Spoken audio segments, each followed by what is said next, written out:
is Tierney Grayson, Chief of Talent Affairs and Programming for WCAN TV and Discovery Channel portal producer Wayne Fitzpatrick.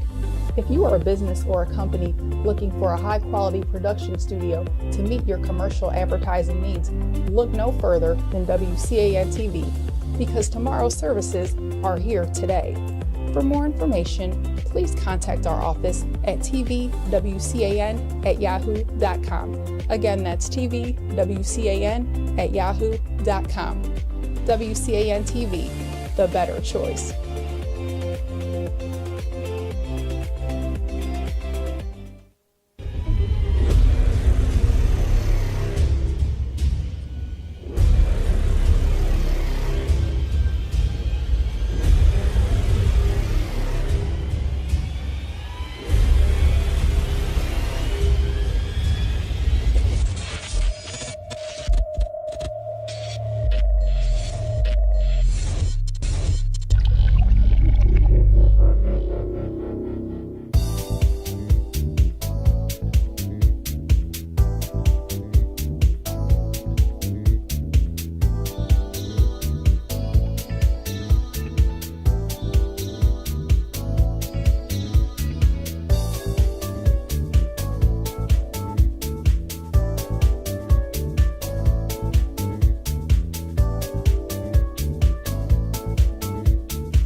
Hello everyone, my name is Tierney Grayson.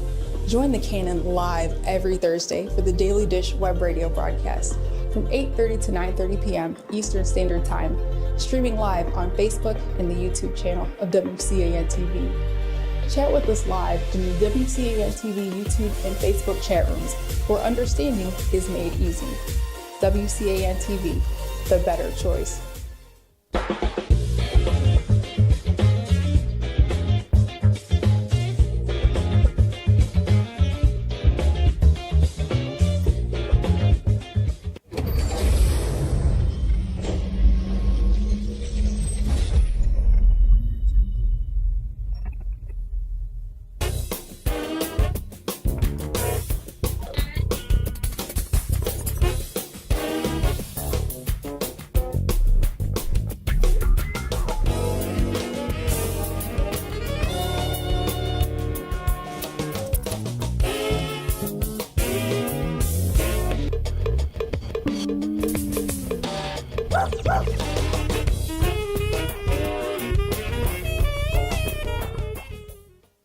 Greetings, I'm Samuel Hampton II, producer at WCAN TV. WCAN TV is currently looking for quality programming for 30 to 60 minutes. If you have a message that you would like to share to the world, please contact me. at 440-836-4591 or at tvwcan@yahoo.com. Thank you.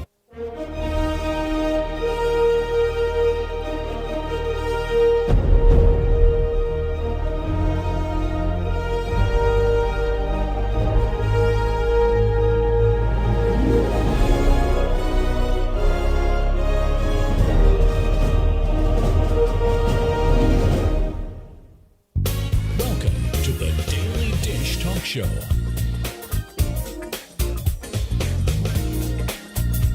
Hosted by Canon Wayne Fitzpatrick. The Daily Dish Talk Show, making the best of life. With breaking news,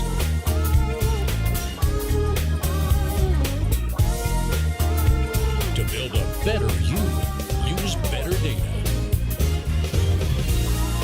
You need to know and understand the magnitude of change.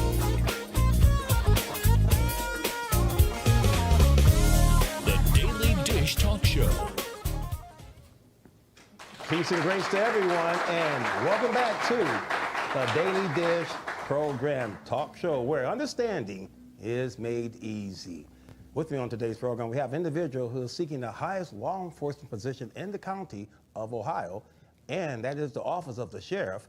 Ladies and gentlemen, let's welcome Jack Hall. And also my co-host, Eric Nettles. Okay, Jack, let's go through all of these pleasantries and formalities, introduction, right? But before you get started, I know, and you know that I know you have a very extensive library in reference to your historical journeys in life. So what I want you to do for us, to highlight a few of those and synthesize those, and tell us how the aforementioned placed you in the position that you're in today. Well, I actually have to thank my family, have to thank my community that I grew up in here in Lorain County that fashioned the values, the culture and that I wanted to be a part of. And in addition to that, starting here in Lorain County as a police officer, volunteering with the Sheffield Village Police Department to see if this is something I even wanted to do. And then once involved in that, helping with the community, seeing the difference that we could make. And then I actually said if I actually want to move up in this field, I went to the Avon Lake Police Department and rose through the ranks there, became the detective sergeant in charge of the detective bureau, and had an amazing time protecting that community, working through that. And then somebody made the suggestion, hey, why don't you go work for park law enforcement for Cleveland Metro Parks? And it was a captain of special operations. I was really worried about that position at first because you were in charge of the dive team, the mounted unit. I haven't ridden a horse since I was a kid, back, in southeastern Kentucky where my great-grandparents had grown up. So I thought, what do I know about horses? What do I know about dive team? And they said, well, just give it a shot. Went through an unbelievably excruciating interview and examination process for that position and competed with some phenomenal people in the department that I ended up actually leading after I got the job. And then after we did the work with the Cleveland Metropolitan Park District, which is one of the largest in the United States, I had an unbelievable opportunity with Westfield to go down there and not only be the chief of police, but be the first chief of police because we created the police department at Westfield.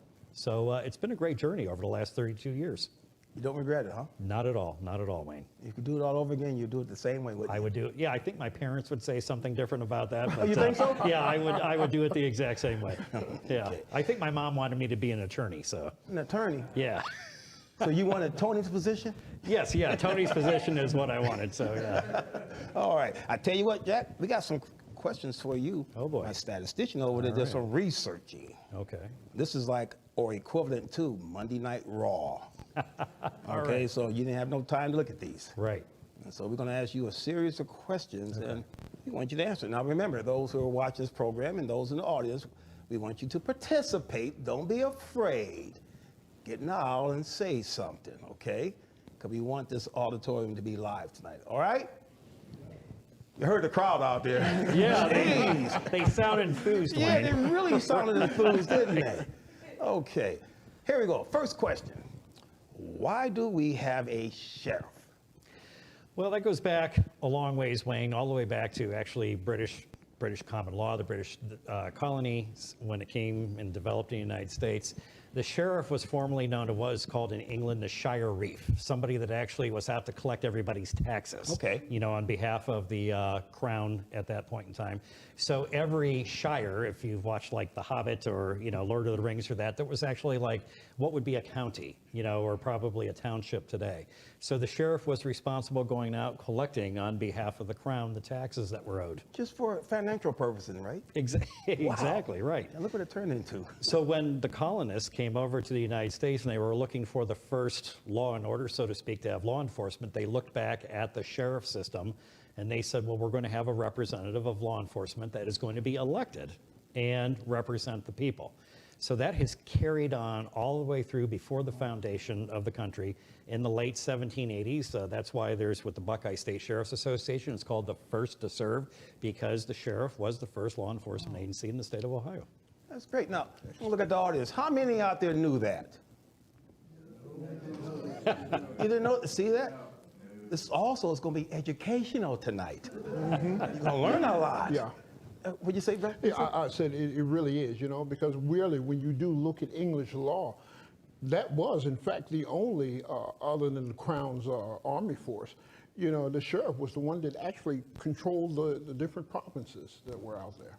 And to see it carry over here to the United States, a lot of people really aren't aware of that. You know, and it is a position, it's a tier government where we have the actual sheriff, you've got your state police, you've got your local police. So I've got a question to ask, you know, as far as being sheriff, where do you rank in that tier? Are you over or above any of them? Hang on, but we have questions for that. Let's Oh, don't okay. go to the end of the book. Okay. Jeez. Let me get to that. Okay. Right. I guess I'm not answering that till Yeah, I later. guess not. Right. Engineer, change the credits and put down not Cannon Wayne Fitzpatrick, put down Eric Meadows, hosted by him. Wow. Okay. Took over the show. He's an Okay. exciting man, He's just you know, jealous, who's that's got all. so many answers. So I just want people to know about it. Your time is coming. Okay, next question. Okay, what is the difference between a police chief and a sheriff? Well, there's a big difference in being a police chief. The police chief is the executive officer over one particular police department. And that police chief is usually selected through a competitive process, and that police chief usually reports to one person, a public safety director, a mayor, for example, possibly in a township form of government, 3 township trustees that would be running the board. So therefore, 1 to 3 people that police chief is going to be responsible for. So the political favor that is fashioned by the mayor, the township trustees, that kind of sets the tone for the police chief due to the fact is a chief is an at-will employee of the mayor or the township trustees. So therefore, if there's a certain agenda that mayor or those township trustees would like to be involved in that local custom or local flavor, therefore then they wish that the police chief carry out those demands that are done. The sheriff, on the other hand, is representative of every single person that resides in the county where the sheriff Wait a is. minute, back up. So the sheriff is the chief law enforcement officer Yeah, under Ohio law for each county. for each county. Yes, and just so you're aware, Wayne, because you talked about state police, which in Ohio there is no state police. Which we're going to get to. Okay, that's the State Highway Patrol. Ohio is a very county-centric state, meaning that the power is invested in the county itself. Let me break in here, Jack. Let's do this parallel thing, okay, with sheriff and the chief, police chief. How come the county sheriff, should we say departments, how come they don't assume the authority if they're the chief law enforcement officer? Right. Well, when it comes down to that, again, when you look at Lorain County, we'll look at Lorain County. I've taken this, and we've talked about this before, where we call it the 3 Lorain counties, the urban Lorain County, the suburban Lorain County, Right. and the rural Lorain County. When you talk about the unincorporated areas now in Lorain County, the sheriff has the primary road patrol responsibility for the unincorporated areas in the county. Even though the sheriff is the chief law enforcement officer of the county, in these particular cases, what we've been used to in Lorain County over several years is that the cities basically police themselves. And the sheriff has more or less over the last several years played a role of maybe coordinating task force activity, bringing funds into the county from state and federal resources to make those applicable to local police departments. A lot of times, smaller local police departments can't get that funding on their own. So they have to look at the larger entity of the sheriff to be able to do Let me that. break in, Jack. You being the sheriff, will they accept you, the city, accept you coming in, changing things? Because you are the chief law enforcement officer, correct? In a Well, sense. Wayne, I look at that from two perspectives. Let's look at okay, them then. Ohio law says you're the chief law enforcement officer. Okay. Okay, so therefore, even in times of quelling major disturbance to maintain the peace, the sheriff has the authority under Ohio law to be able to take all of the police officers in the county, even reach out to outside the county and make those requests to come under the command of the sheriff to be able to restore the peace. Well, hang on. Since each department, city speaking, is not used to this, you know how much chaos that's going to cause if a person does that? Well, that's You're stepping on their boundaries. You're stepping in their areas. And you know something, Chief Hall? It hasn't been that way. And you're trying to restore it back to its present, or what it actually should be. But they never did that. well, there. Well, that's what it's evolved to, is Right. where they never done it. Right. But Well, Eric, we've heard of the spirit of the law and the letter of the law. Okay. The letter of the law states that the sheriff is the chief law enforcement officer in the county, allows the sheriff to solicit, the other officers to be able to restore peace in the county. Now, as far as the spirit of the law, when we look at that, the sheriff is accountable to all of the voters. The sheriff is accountable to every single citizen in Lorain County.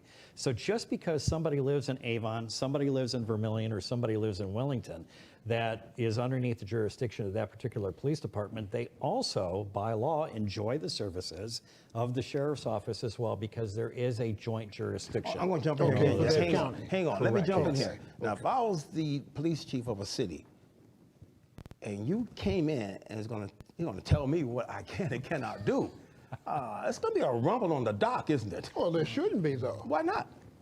because you're the highest ranking But see, law it enforcement never was official. executed. We have been conditioned What- to take care of the city our own selves. Well, Chief Hall, okay, maybe you can clear this up for us. Was it ever executed before, and has it evolved to something different, presently what it is now, and does it need to go back to what it was before? I can't say in my lifetime or 32 years of doing this job that I've seen any county sheriff execute authority over the cities. And when we talk about being the chief law enforcement officer of the county and bringing that awareness to the local police departments, we have to look at this from a collaborative aspect. Okay, Because agreed. Okay. what you're looking at also, Eric, is the fact is that, yes, you're the county sheriff, but there are certain attributes in the city of Lorain and even you can divide Lorain up into Lakeshore Lorain, right. into South Lorain, That's east right. side of Lorain, the west side of Lorain.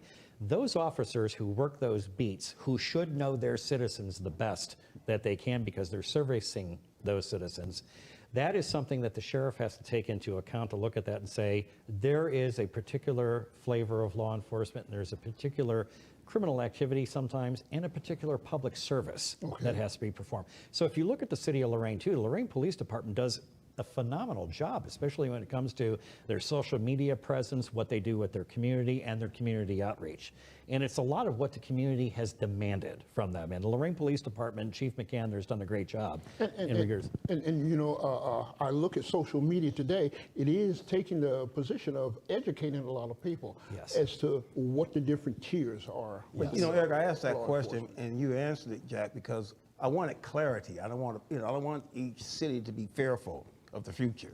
Oh, no. Okay, yes. that's right. I just wanted you to get clarity Yeah. on that. See, that's why I asked that question. Right. So, It's not going yeah, forward to right. disassemble But anything. I don't want no one to misunderstand or understand what we're talking about. That Jack's going to come in and just assume control. No. No, we have to drive progress. We have to drive positive change. We have to drive the needs of every citizen in Lorain County that's agree being with you. I supported agree. by law enforcement, and then look at that, and the sheriff has to be the one responsible to go to state and federal government to say, these are the funds that I need in my county, due to the fact is that I have these needs in these cities. We have, for example, a group called NOACA, the Northern, they take care of all the roadways and everything else, and they make those decisions for the region. And so therefore, with that in mind, they have representatives from all the county commissioners, representatives from the community to have input on that. NOACA could never do their job in a vacuum, and they just say, this is what we're going to have to do. The thing that also the sheriff needs to do, since we represent every single citizen in the county, we have to take into account what every single citizen in the county wants and what they expect out of the law enforcement, and help each of those cities as well to get the funding there, to get them the resources, to get them the equipment that they need to respond to any type of situation that's going to come up in that community. So even though you're over the county, you're then addressing the needs of each and every one of those municipalities. They are all of our constituents, Eric. Let me jump in here, gentlemen. The chat room is starting to chatter now, so Gotcha. let's see what they have to say. Go ahead. Yes, we have a question from Jawami Kames in Akron, Ohio. His question is, what is the difference between sheriff and state trooper? Oh, that's a great question. That was a question in here. No, very good. Okay. See? I didn't hear you getting on the online guest and chastising them for getting to the end of the book. As you go. Okay, very good. Just wanted to jump in, Eric. Don't bite your hands going to Appreciate feed the you. help. Right. Well, the State Highway Patrol was created under statute in the state of Ohio to actually enforce all traffic laws and crimes that happen either on a roadway or within any type of state property. The State House, our prisons, et cetera, mental health hospitals, the Highway Patrol has all control over that. Unfortunately, the Highway Patrol doesn't have a lot of control outside of that, would need the assistance of a sheriff or local law enforcement to be able to carry out their duties. And actually, it wasn't too long ago, Highway Patrol troopers in the state of Ohio were not even considered peace officers. And as a matter of fact, they had a different law enforcement certification as a Highway Patrol trooper. Now, they've actually taken that, changed the law, and when a trooper now graduates from the Highway Patrol Academy, they're considered a trooper and they're considered a peace officer. Is that right? That is I right. didn't know that. Yeah. Well, how come some states have a state patrol unit and some states have just counties? Well, as I said before, Ohio is a very county-centric state, so therefore the power lies in each county. So the prosecutor is the chief law officer of each county. The sheriff is the chief law enforcement officer of each county. The engineer, et cetera. We could go through all the Right. county offices. So when you look at the Attorney General's office of the state of Ohio, even though that they certify, they maintain the records and the standards for the licensing of every single police officer in the state of Ohio, when a crime happens, the county prosecutor is the chief law officer of the county. There are either the Attorney General office would have to be invited in by the prosecutor to assist with that.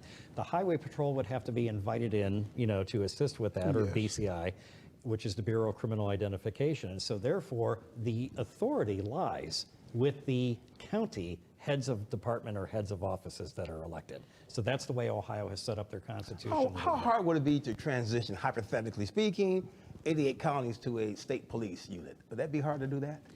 I would say we have a couple 100-year tradition of not doing it that way. So therefore, I think there would be some objection to that one. I think So- Tony liked this case closed on that Right, one. exactly right. Okay, let's get to the next question. You got anything? No, you're doing good. Well, you've already No, cut I him mean, off before, so. I am the host. Right, It's good to be the king, right? I guess. Hey, what's wrong with the audience? You want to be involved out there, people? Stand in the line, get in line and say something. Uh-oh. The floor recognizes the attorney, Tony. Please get on the floor and say something. Come over with the mic over. You go on the mic, sir. Oh, Walker. If they could only see this. Yeah. Tell the individuals who you are, sir. Well, first I was going to ask, can you hear me? I- My mic on? Can we hear? Are we good? Yes. Okay. As everyone knows me, I'm Tony Nisi. Not only am I an attorney, I'm a retired cop. I've known Jack a long time. I just want to get some clarity, because we're both sitting there clenching our jaws with the questions that we started off with. First of all, and I know Jack is going to chime in on this and give it even more clarity than I am. The sheriff doesn't go into cities and take them over. The sheriff, and I know Jack Hall is going to do this, is going to work with each and every community so there is harmony between each and every police department, village, within the county, and set up different task forces, et cetera, and it's going to be a very harmonious relationship. I just took it sitting there while I was clenching my jaw it seemed like you're making it sound like he's going to walk into these cities and take them But over. no, you know, Tony, an iron road. That's not going to happen. But some people will probably thought that would probably happen. That's why I No. wanted some clarity on it. And we appreciate that. I just think we Yes. needed some more clarity to Yes. that. And I know there are many, many officers within this county that are looking forward to Jack Hall becoming our next sheriff to go back to positive relationships with the sheriff's Excellent. department. Thank Okay, you let's give very much. Attorney Tony a handshake. I was going to say that, but he beat me to it. So, well, did he jump to the end of the book as well? So, Yeah, he no, went but to- Tony, I appreciate that comment because you're absolutely correct. The biggest thing that we have to look at as being the chief law enforcement officer or leader in the county is to make sure that we create those collaborative relationships between all the police departments in the community. And again, as we stated earlier, is to bring resources, bring financial resources, bring tactical resources to those communities to be able to assist them with all of that. And we do have like two communities like Lorain and Elyria. They do have quite the amount of resources available to them, but we also have a lot of smaller communities in the county too that sometimes just don't have those at hand. And we have to make sure that we are able to provide those resources and work with all the departments in the county to get them what they need. And it's not a situation of, you know, coming in and saying, hey, we're the chief law enforcement officer. It's a situation of coming in and saying, what do you need and how can we help you? How can we get it to On you? a serious note, people have asked me about that. This is why I wanted clarity on that. Gotcha. This is why I'm stressing this, that it's not a hostile takeover.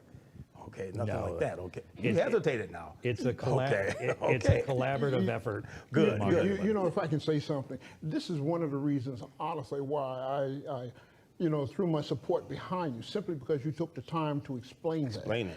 And for those that are actually out there listening today, they're not just seeing another law enforcement personnel. And to make it even clearer, just another white person that's in law enforcement that might be there to afflict them even more. No.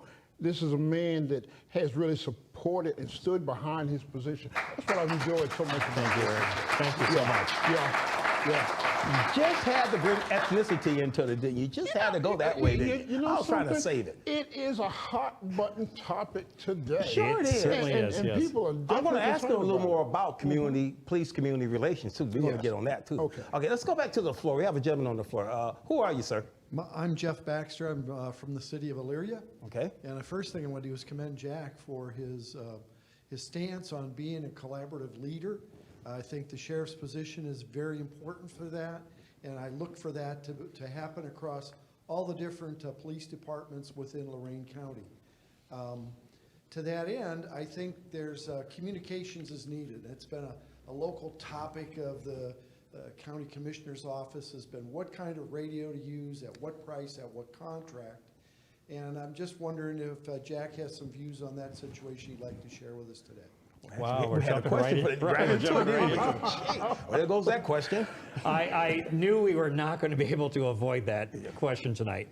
The issue with the radio system in Lorain County, and unfortunately a lot of people don't understand, this is not a new issue. This is not something that has just popped up in the last 2 months, that we have a radio problem in Lorain County. We've had a radio problem in Lorain County for years. Absolutely, it's been going on for years.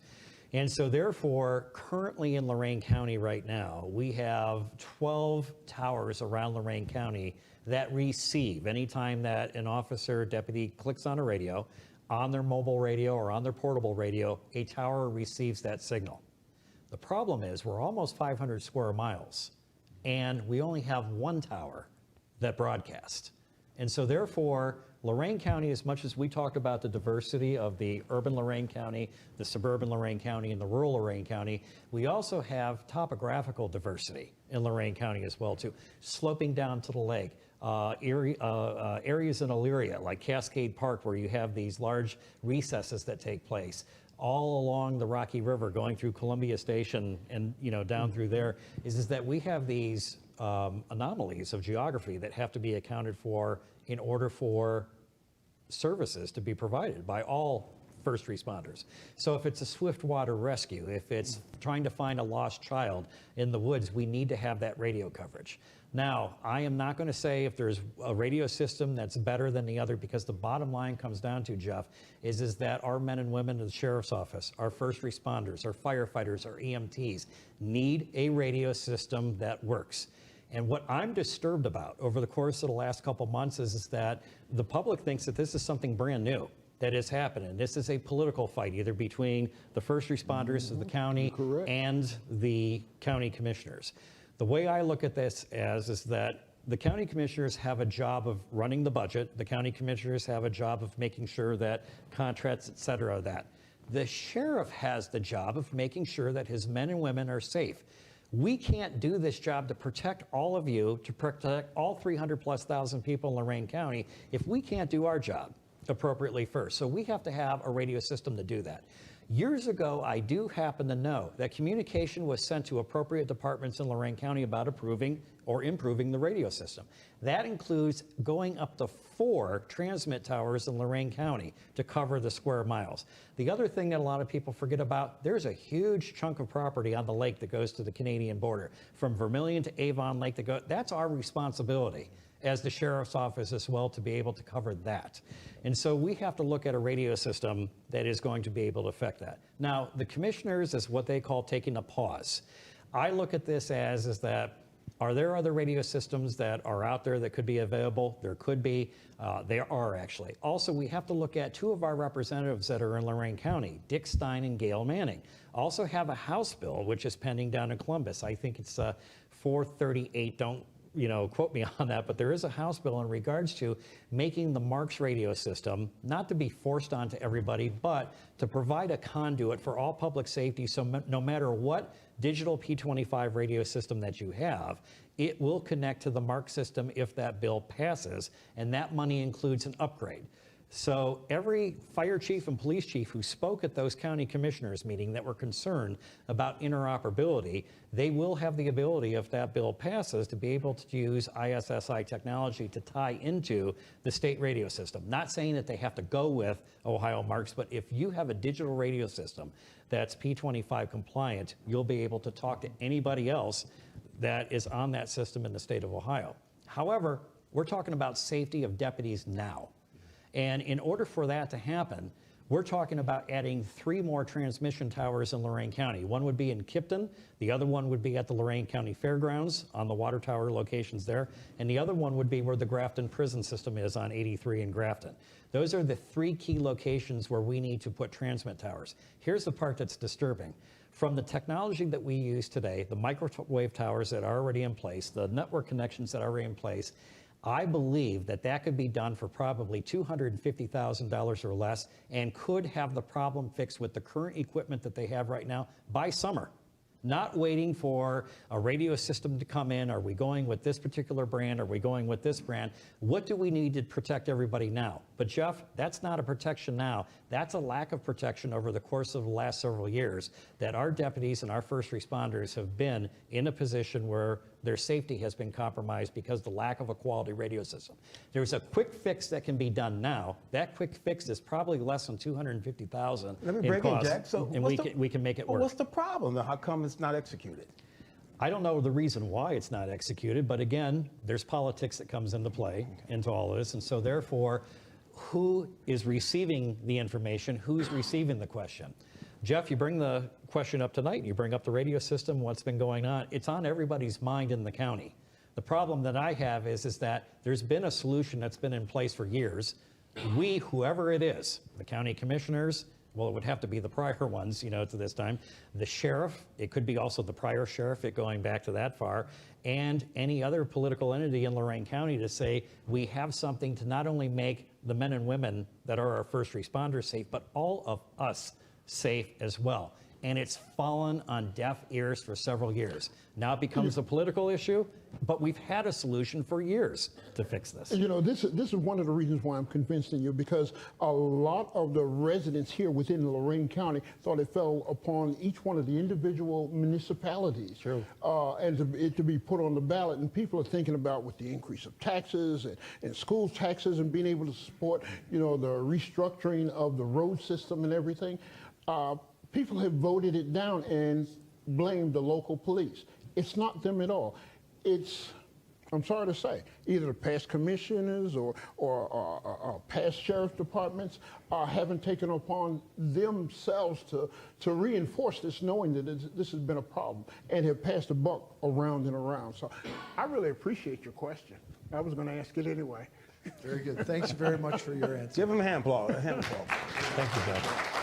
Yeah, done well in explaining it. Yeah. Yes. Did really good job. You got your breath now, Jack? I have my breath now, Okay. yeah. No, I had to break Don't in we have here. a commercial This is break the coming second up? breath, boy. Right, exactly. I didn't know how long you can go. I told you you have an extensive library, didn't I? Right. Yeah. Okay. Let's get to the next question. What are the sheriff's task forces? Well, the sheriff's task forces, many of you were just talking about an election, you were talking about a vote. We had the drug task force, which was up on the levy to be able to be passed for that. So the sheriff in Lorain County operates the drug task force, which is to bring together all of the other departments into a central facility to be able to work on the drug problem in Lorain County. The fentanyl problem is also a large issue. That is a concern of many voters as well, to be able to work on that. So by bringing those officers from all the local departments into a task force setting, those resources, the money that was passed and voted on by the citizens of this county, which brings about $1 million into that task force, can be used to address that issue. My concern about that is that drugs is a part of probably almost every bad thing that happens, you know, over the course of criminal activity, things that affect all communities. And you don't have to live in Lorain or Elyria to see how drugs affects you.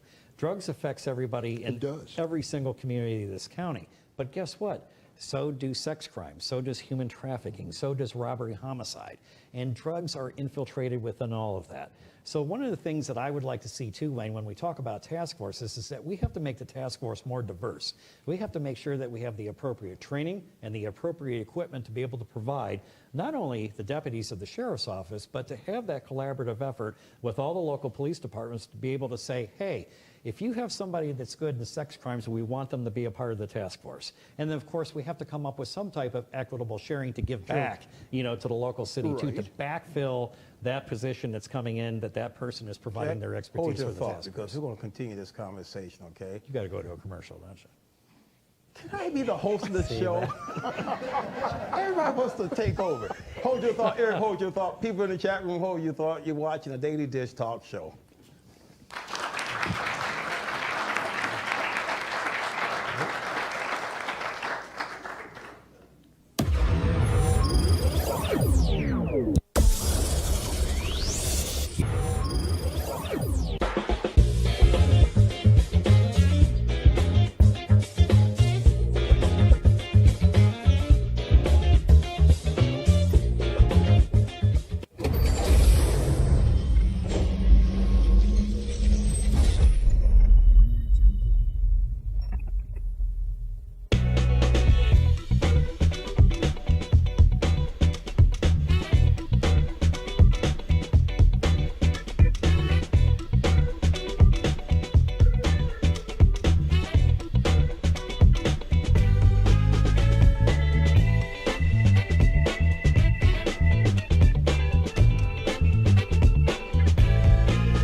Hello everyone, my name is Tierney Grayson, and I serve as the Chief of Talent Affairs and Programming for WCAN-TV and Discovery Channel portal producer Wayne Fitzpatrick.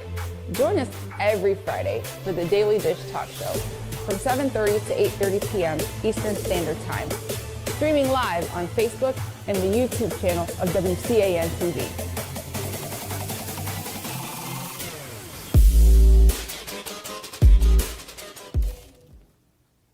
And welcome back to the Daily Dish Talk Show. If you're just now joining us, we're talking to Jack Hall, who is running for the office of the sheriff in 2024. And we're talking about a very sensitive subject content, sheriff task forces. Let's continue where we left off at. Well, Wayne, we had talked about the task force, and when we were trying to clarify your question from the beginning in regards to what the sheriff's responsibilities are, when we look at task force involvement, we have to look at being able to obtain appropriate funding, which, you know, Eric, as you pointed out, we just had an election which provides approximately $1 million to that budget to be able to do that. In addition to that, and even as diverse as the sheriff's office is, we talked about the diversity of all the other police departments in the county. We have men and women in every single one of these police departments that either have the expertise now, have the drive to have the expertise in very specific topics. Human trafficking, narcotics and drugs, of course, prescription drug medication abuse. Additionally, we have things such as robbery and homicide. One of the things that I look at too is, unfortunately, in Avon Lake not too long ago, we had a murder-suicide situation that had happened in Avon Lake. And then the State Bureau of Criminal Investigation is requested to come in to assist with the investigation. Those are the types of resources that a task force should be able to employ. And years ago, when I worked for Avon Lake, there was a group of us in Lorain County that we were all homicide investigator certified. So even though that I never investigated a homicide within the city of Avon Lake, we investigated homicides in the city of Elyria, in the city of Lorain, in the county. We had a team. And then I knew that if we did have this situation ever happen in Avon Lake, I had a great team that I've already worked with. I know what they do. We were all cohesive, even though we were all from different departments. We knew that that was going to be covered. And if I had to take the stand, and I had an attorney like Tony Nisi trying to grill me on the stand and say, what's your experience in investigating homicides? Because he's going to think, how many of these happen in Avon Lake? And so therefore, it's like, well, I've investigated 9 homicides in my career, but they've been in Lorain, they've been in Elyria, they've been in the county, and we have used that expertise, and we have to use the task force model to not only bring everybody together, but also provide the training that many of those departments on their own wouldn't be able to afford by themselves. You know, a 2-week homicide investigator school is not inexpensive. And we look at a day when we cut funding back, you know, the defunding police movement and all this, and we're all trying to not only do more with less, but also retain and recruit people in that. It's hard to keep that talent there so we can service the county in the best possible way. We're going that to we visit can. that little question there, you know, defunding the police. People like to know about that, so Okay. we're going to talk about it briefly, but let's go to the chat room real quick. Yes, we're glad to have Brad Evans from Los Angeles, California, who is tuned in with us. We also have Tommy Harris from Elyria, Ohio, who says, this is really great, new, fresh, and different. And we also have Samuel Hampton II from Akron, Ohio, who asked the question, what is the diversity of the Sheriff Department, and how does that compare to the population of Lorain County? Wow, that's a great question. In regards to the actual numbers for the diversity of the Sheriff's Office right now, I don't have those, you know, in front of me, but we do have to look at on how we recruit from a community that we serve. One of the things that we did last Friday, for example, was that we had our campaign kickoff event, and actually, Tony's name keeps coming up tonight, but I have to credit him with this too, is that we wanted to take young people who are rarely recognized for any positive things that they do in the community. And we brought them to the function, and we actually recognized them. Tony was very generous to make sure that, you know, they all got there. And we had a program out of Lorain called ACES, which is absolutely a well-funded, well-run program. Mike, who is their leader out there, assembled a group of young women and men that he thought this was the pinnacle example of community service in Lorain County. And many of those youth have lived through tragedies. Many of those youth have had successes. And what the nice thing was is that 3 people that we were honoring that night, one had just received their criminal justice certification from the state of Ohio and will be working for our sheriff's office in Northeastern Ohio, and 2 of the other youth want to go into criminal justice. And as I said that night, when we talk about diversity, I said the next sheriff may be in this room tonight, hopefully if it's after me, but I said the next sheriff may be in the room tonight, and I said, guess what? It may be a she that's going to be sheriff.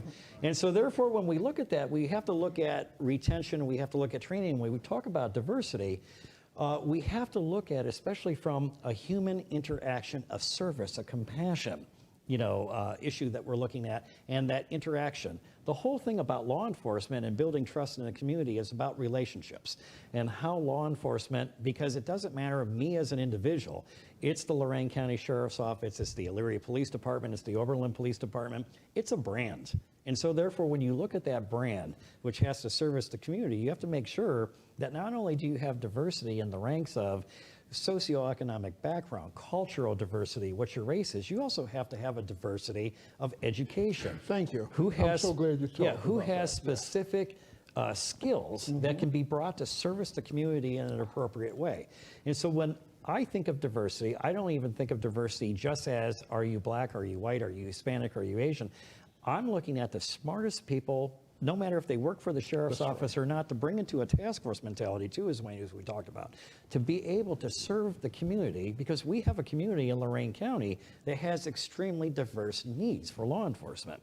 And everything from autism awareness to special needs patients that are involved in being treated by Lorain County, social services, and anything from domestic violence and human trafficking. And then we talk about watercraft enforcement, going out onto Lake Erie and doing that as well. So you have such a diversity of needs that have to be addressed from a law enforcement perspective, building those relationships. So when we talk about diversity, it's a diversity that's multifaceted, based on socioeconomic experience, based on race, based on educational qualifications that you have, and your knowledge, skills, and abilities that you bring to the position. So let me back up. Let's back up. What did Attorney Tony do? Be more specific, because Well, we were talking about this, and he said a lot of times people can't afford to come to a function. And unfortunately, a lot of times, of course, in political campaigns, you're looking to raise money and to be able to have, a ticket or whatever to attend an event. Sometimes I've seen events that are $250 a person to be able to go to an event. And Tony said, why don't we make the event available to those who may not actually ever be able to come? And a lot of times, those are young people that may not have any interest, or if they have an interest, they're shut out from the process and they can't attend functions like that. So we had put that out to the community, and we received a phenomenal response, and we selected 11 young individuals that we wanted to bring in, including their sponsors and their parents, to be able to share that evening with us. Now, the funny thing was, I was told by one of the sponsors, they said, well, this is a political event, and we're probably going to be out of here in about 20 minutes after you do your announcement. They stayed until almost the event was over with that night. And the thing that was very touching to me, I swear almost every person in that room that night went up to congratulate every single one of those young people, what they've done.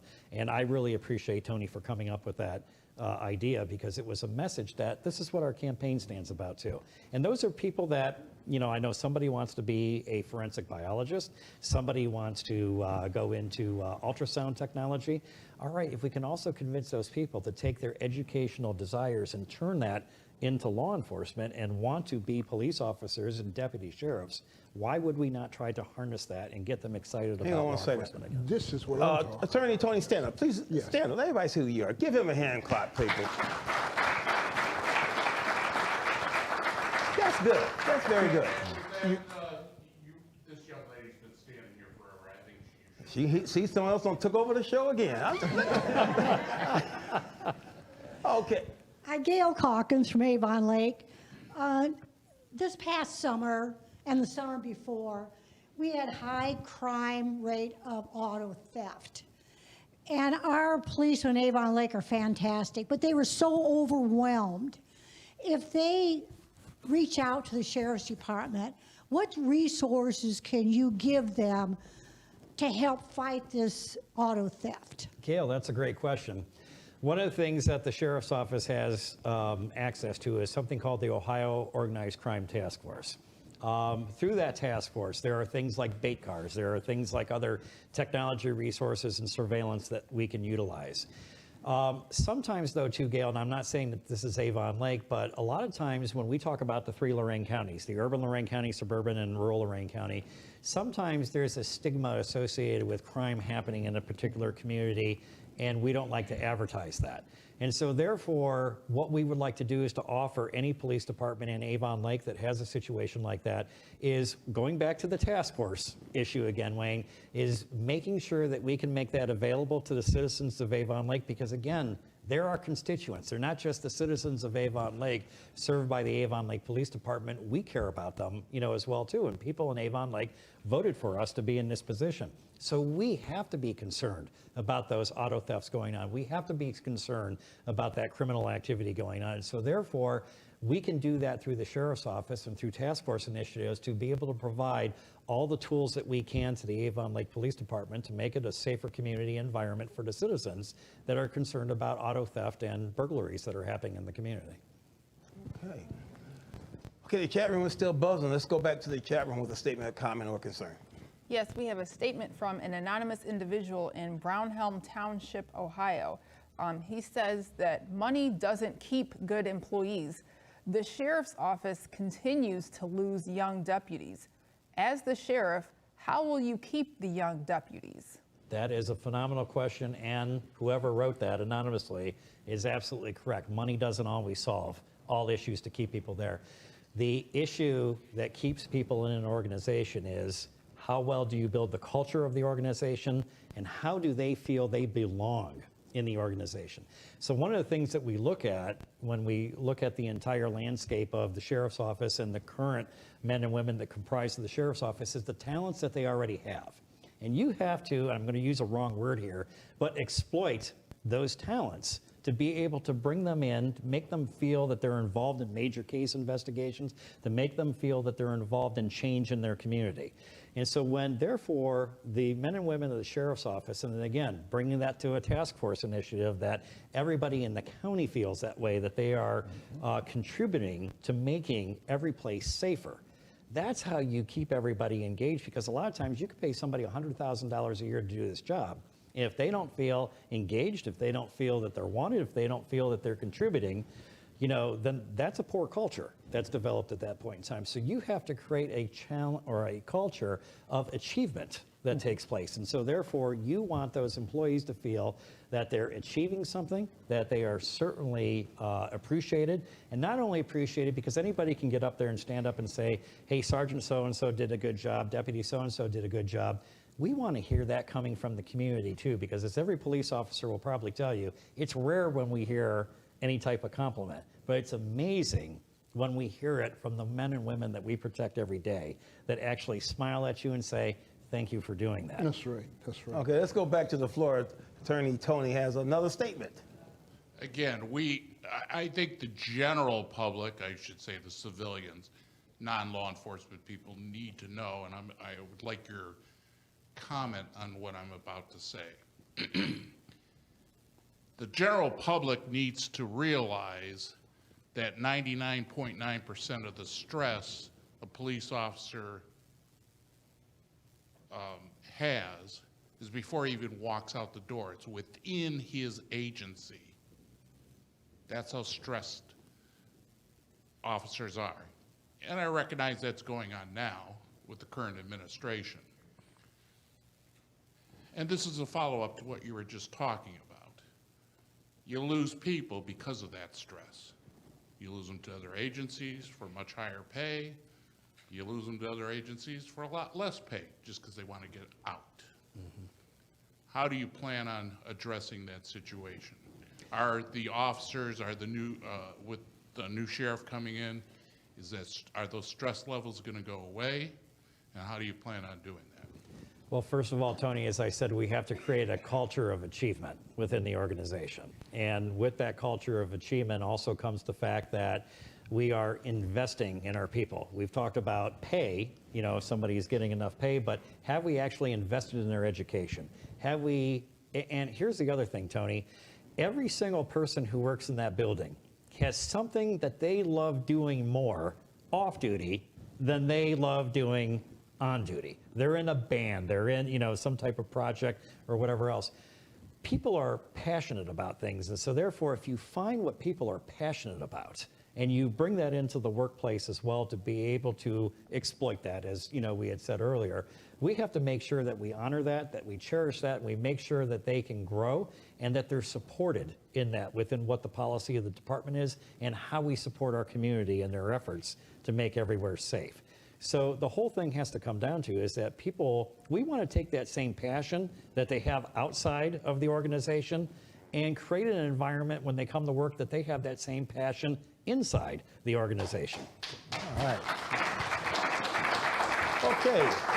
The floor recognizes radio personality Russ Van Warmer. Hi, this is Russ Van Warmer from Elyria. Jack, explain your ice analogy for us, please, because I really think it would open people's minds to what you intend to do once you take office. Well, thank you, Russ. And I think when you're talking about ICE, you're talking about the acronym of Inclusion Cultivates Excellence, which is the theme of our campaign. When we talk about Inclusion Cultivates Excellence, that is a multifaceted, multi-level program that we incorporate. And it starts, to go back to Attorney Nisi's question, it starts within the sheriff's office. One thing is, for example, a question came up about the radios, okay? When we talk about using the radios, as the chief law enforcement officer of the agency, all right, I may use my radio if I key up on it more than a couple times to say, hey, I'm in service, coming to work, I went to lunch, or I'm going, home for the day. I may have only used the radio 3 or 4 times, but we have deputies on the road that are using that radio hundreds of times during the day. Why am I the one making the decision in regards to what type of radio that we're going to use, what type of system that we're going to put that radio on, what type of body camera that we are using, because I am not the one using it every day. So when we talk about Inclusion Cultivates Excellence, we have to go back to the deputies and we have to say, what is it that you want to use? When I was chief of police and we switched firearms, and believe me, it's like a Ford, a Chevy, and a Ram, truck. Everybody has their favorite. If it's a Glock, a Smith & Wesson, or a Sig Sauer, everybody has their favorite. I'm not making that decision. That's going to the range officers, and every single officer in that department is going to have input on what type of firearm, because what are they most proficient in? What I like may not be what's best for everybody in the department. So the inclusion starts there, because if we get everybody involved, we're going to have excellence as a result. Excellence in their work product, excellence in service to the community. Then, Russ, we take that to the community of Inclusion Cultivates Excellence. We talk about the 3 Lorain counties, the urban, the suburban, and the rural Lorain County.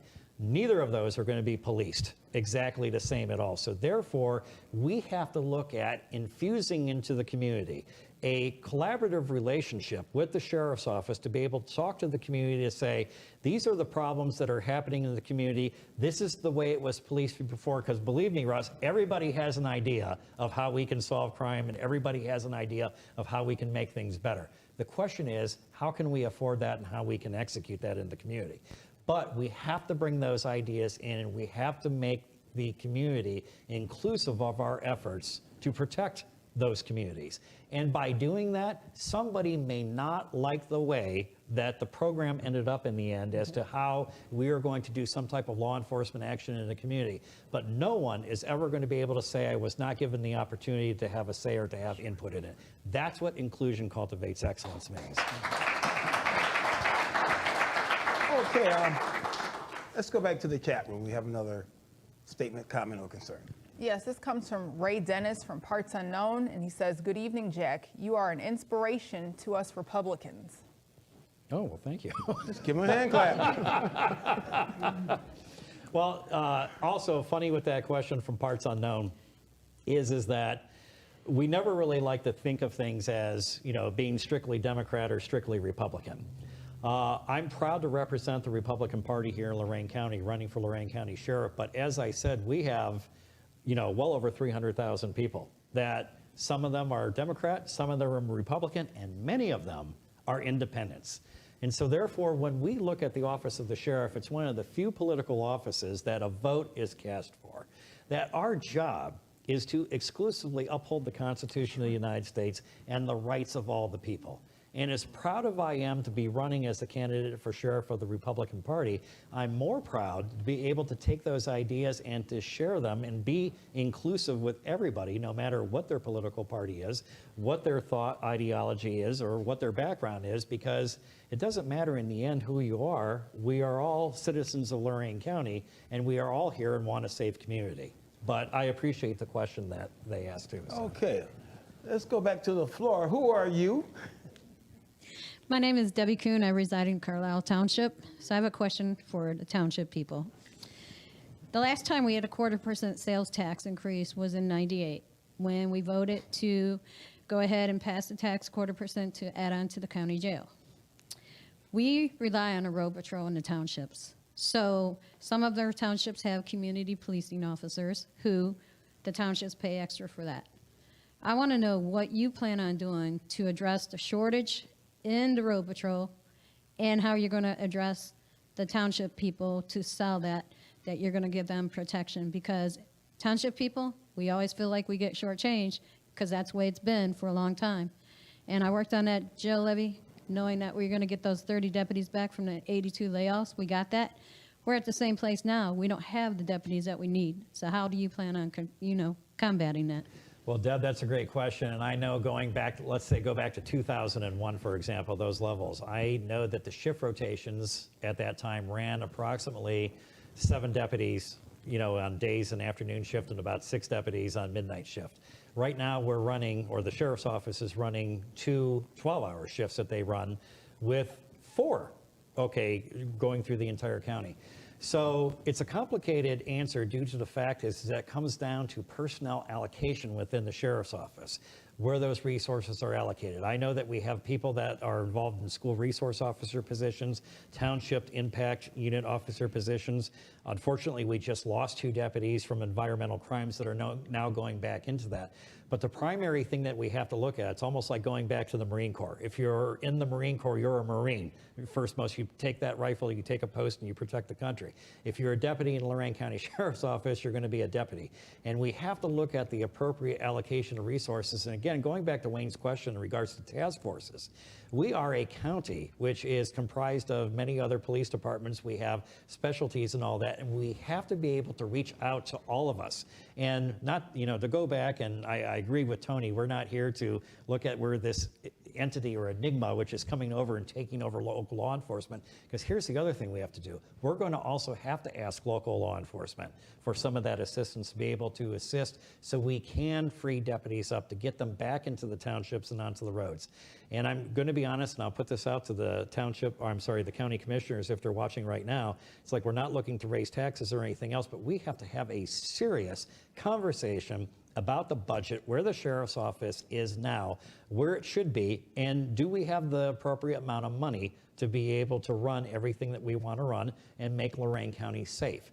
And so I don't want to sit here and make a mistake. Years ago, presidential election, I remember Barack Obama saying this when he was running for president: I'm going to close Guantanamo Bay if I get elected as president. He gets elected as president and finds out, oh boy, I can't keep up with that.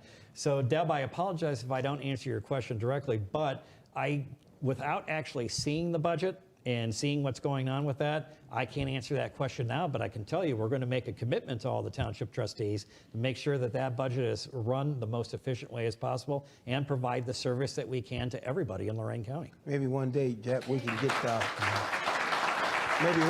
the commissioners with you on here and have a conversation. I would love to have about them on, yeah. the budget, okay? Yes. Well, listen, the old clock on the wall says that's all. We can't entertain no more questions or thoughts. Is he comments. the old clock? That's it. Go what?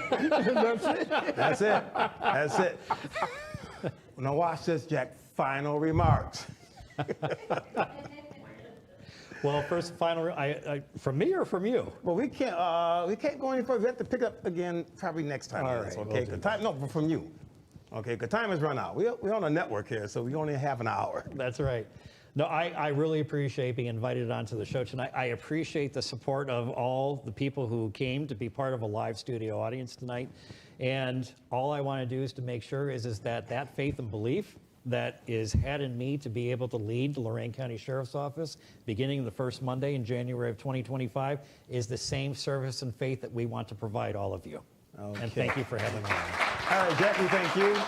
And we thank you, Eric, and also thank you, our supporting audience, for your continued support here at the Daily Dish Talk Show. Now, if you'd like to be a guest on this program or part of our live studio audience, and you live within the Tri-County areas of Summit, Cuyahoga, and Lorain County, or if you are within the driving range of WCAN TV studio located in Leary, Ohio, please send all correspondence to tvwcan@yahoo.com, and our Chief of Talent Affairs will contact you. Are you ready for the daily tip quote for today or this evening's program?